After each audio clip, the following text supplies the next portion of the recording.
Hello hi friends, ఈరోజు మీ అందరి కోసం పూజా సామాగ్రి అనేది ఎలా క్లీన్ చేసుకోవాలో ఈరోజు వీడియోలో చూపిస్తున్నాను. ముందుగా స్టవ్ ఆన్ చేసి ఒక స్టీల్ పాత్ర తీసుకొని చింతపండు నిమ్మకాయ సైజ్ అని తీసుకొని అందులో వేసుకొని షాంపూ, నిమ్మరసము, సాల్ట్, బేకింగ్ సోడా,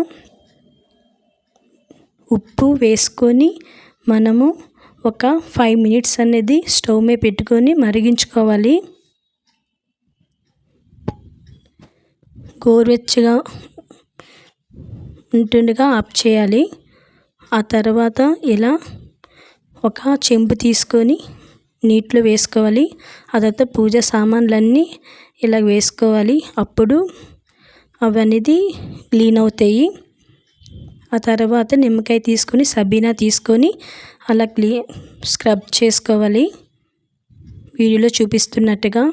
ఈ వీడియో కనుక నచ్చితే లైక్ చేసి సబ్స్క్రైబ్ చేయండి. ప్లీజ్ సపోర్టింగ్ మీ.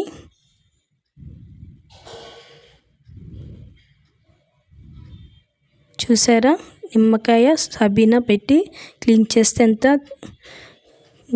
మీరే చూస్తున్నాగా చేంజింగ్. ఆ తర్వాత ఫ్రెష్ వాటర్ తీసుకొని అందులో ముంచుకొని పొడి క్లాత్తో క్లీన్ చేసుకుంటే నీట్గా వచ్చేస్తాయి. Thank you for watching.